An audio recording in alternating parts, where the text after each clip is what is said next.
And when I tested the PC in my editing program, I was pretty shocked. It took me 2 minutes to export a video. What the heck?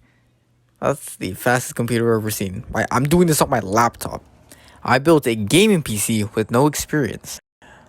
This week I wanted to build my own PC, but since I had no idea how to do it, first I had to understand what a PC consists of in order to choose the right components to buy. What is a PC?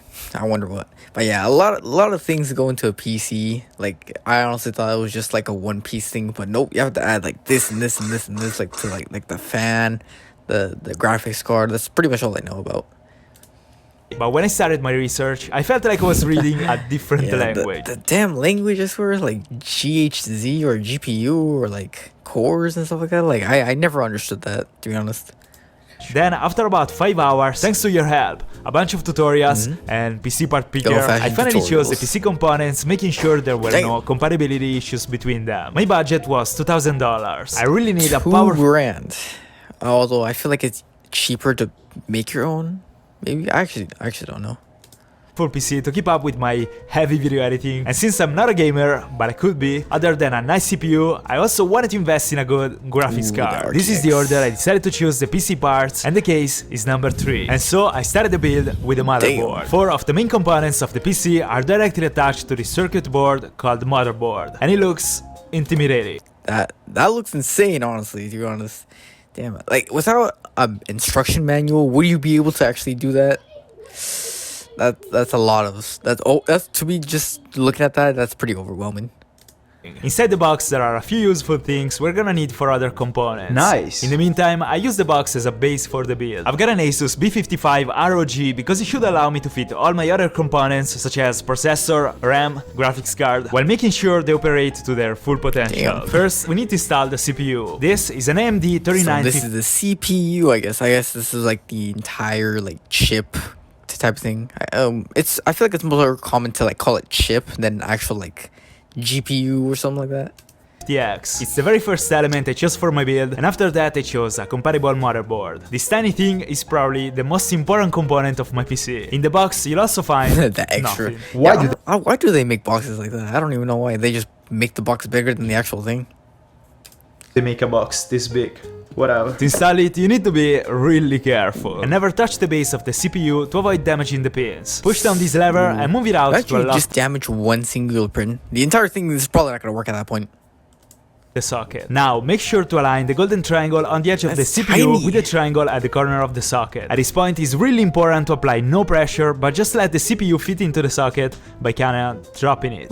I think it worked. By pushing down the lever once again and fitting it into place, the CPU is installed. I also said a few prayers, hoping it will actually work. For the RAM, I chose the Corsair Vengeance RGB Pro. It's a 32GB of RAM in a 16GB2 configuration. 32GB of RAM should be pretty overpowered for what I normally do. The RAM has to go inside these slots on the motherboard. There are 4 slots here, but I only have 2 memories. So I followed the instructions and I ended up using the last spot and the second one. I have absolutely no idea why I have to do that, but I'm gonna do it. To install the RAM, you simply need to unlock the clips, then check the position of the notch on the RAM and align both memories with the relative slots. After that, push down the memory until you hear this satisfying sound and the clips return back up. And just like that, the RAM is installed. Now it's time for the storage. I'm gonna install 2 Samsung 970 EVO Plus. I just removed the 1TB SSD from my old laptop and swapped it with its original SSD. And I did that because I guess you don't really need to like, you need to buy like a new chip memory thingy. I guess you could just take it from your laptop, but I'm pretty sure you destroy your laptop at that point. Really hope that the 1TB SSD will still have all the applications and operating system ready to work. But I really don't know if this is gonna actually work. And if it doesn't, I already saved my files on an external hard drive and I prepared the USB with Windows installer for a fresh install. My motherboard has 2 slots to install the SSDs. So I simply needed to remove the covering plates and I grabbed the tiny screws and adapters that I found in the motherboard slot. You lose one screw and it's all over. It's all over after that. Damn. You have to insert the adapter in the right spot depending on the length of the SSD. Then insert the hardware with a little bit of an angle, lean the SSD down and fix it there by screwing the opposite screw into the adapter. And just like that, the SSD is installed. Obviously, I repeated the same process for the other one and then I mounted the covering plates back on. Making it safely to this point made me feel extremely proud. Now we still need to put everything into the case, install the power supply, graphics card, coolers, and the final test to see if it works. Now we need to install the power supply inside the case. This case is an NZ XT H510 and has a specific spot to put the power supply in. First, I removed the front panel and back panel, and I've been extremely careful to not damage them. That's like, kind of reminds me of like when you get like a brand new phone, you're just like very careful with it, and then like a month later, you're just throwing it around everywhere. Damn, good times, good times. This is the power supply I chose for my build. PC Power Picker gives you a wattage estimation of your system, so my 850 watt power supply should be more than enough. When installing the power supply, you need to pay attention to where the fan is. In this case, there is a dust filter on the bottom, so I'm gonna put the fan facing down. Actually, before doing that, it's probably better to connect the cables. But I had no idea which one to use. Something like this just confuses you because you don't even know which cable to use. Yeah, that must be a headache, to be honest. So I watched a few tutorials, and after that I was ready. Kind of. This big cable tutorials are, like, that's the thing. Tutorials are good, but in some cases it's like they confuse even more than when you started with. Damn. That's why you gotta find the correct tutorial. It's always that one tutorial you have to find for like good 2 hours. Yikes. Go into the motherboard. This one is the CPU power that also goes into the motherboard. And this is the PCI cable that should be connected to the graphics card. And lastly, these ones, I have no idea what they are. I guess we'll find out later. Oh. Inside the power supply box, there are 4 small screws, and after lining up the power supply, you simply need to screw it in. When screwing PC parts, it's better to use a cross pattern rather than just one side and then the other, to apply even pressure. And like that, the power supply is installed. Now, for moving the motherboard into the case, I'm gonna install the cooler, which is pretty cool. Dad jokes. This is a Kraken X53 AIO. AIO means all-in-one, because there are air coolers, which simply use a fan, liquid coolers that use liquid. I do not trust liquid coolers, to be honest. I feel like one teeny little opening, your computer's dead at that point. Just give me the fan, man. Just get that. The air. I mean, the liquid coolers are pretty cool, but I get it. The liquid coolers are pretty cool, but it's like, yikes, that's pretty risky. But I feel like they're more effective.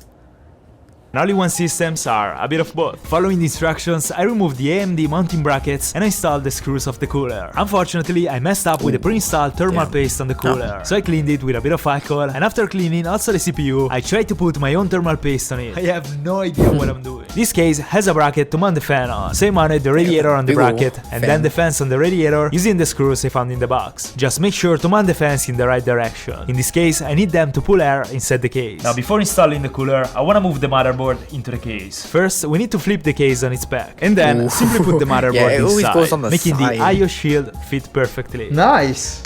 Really nice. After using the screws included in the box to fix the motherboard in, you can flip the case back up. Right now my build started to look like a real PC, and I was really happy with that. Only at this point I installed the cooler on the side of the case and on top of the CPU, simply by using the screws I found in the cooler's box. Graphics card, cables, and final test left. This is an Nvidia RTX 3070 and should be perfect in case I decide to become a gamer. To install it, you simply need to align the graphics card pin into the slot of the motherboard. And for this specific case, I also needed to remove the cover plate on the side to make the graphics card fit in. Align the graphics card with the slot and then just put. After mounting everything back into place, the graphics card as well as all the other components of this PC are installed. And I just need to connect all the cables. I obviously followed the tutorial step by step for this part. First, I connected the fan cables coming from the case into the channels fan on the motherboard. For context, they are here. Then I connected the big cable coming from the power supply into the motherboard. Same story for the CPU power cable, letting it pass from the top. Then I put the PCI power cables into the graphics card. Your graphics card can have 4 or 8 pins, and that's why the PCI cable comes in a double-end configuration. After that, I connected the cables coming from the radiator fans and the cooler, simply following the instructions. The last cables are coming from the case and they all connect to the bottom of the motherboard, except for the USB 3.0 cable that goes right here. And this is my face when I finally realized that my build was done.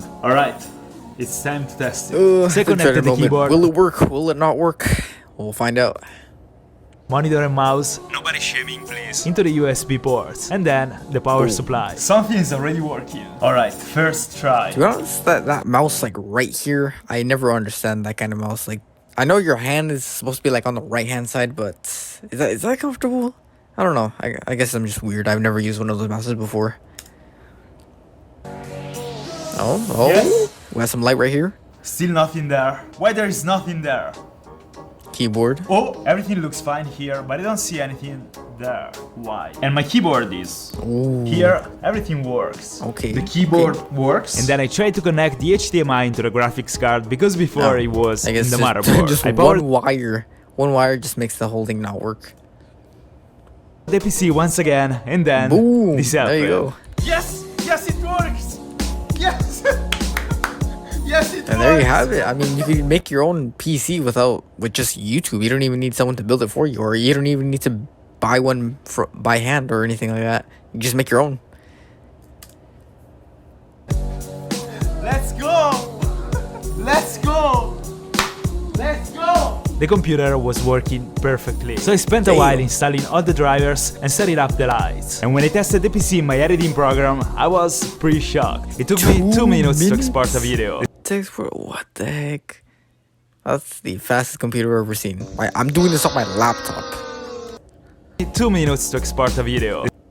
Yeah, I know that pain, man. I'm making this through a laptop. This is literally all I have, so. Same video took 57 minutes on my I don't know. other Maybe one day I'll get a PC, you know. Man, I wonder how it's like having a PC, because I've been doing everything through my laptop ever since. And, yeah, I've only touched a PC once. But damn, that looks nice having your room. But seeing this computer work made me extremely happy. I mounted the front panel, the back panel, and I removed the plastic protection there you from go, the that's glass to satisfying. officially consider this So build clean. finished. As a last touch, I enabled the DOCP mode, or XMP, which basically is a built-in overclocking profile. I ran a test online on user benchmark, and these are the Nice. results. This PC is likely operated by a technical master. Absolutely. And to get this, Damn, high- subscribe, click the bell. High FPS, high everything, basically. Damn. So there you have it. You can build your own PC with no experience at all. That's crazy though, because like you've never like you can literally make things without actually needing like to go like to school or anything like that. You can literally just make things through YouTube and all that other stuff. But yeah, there you go. There you have it.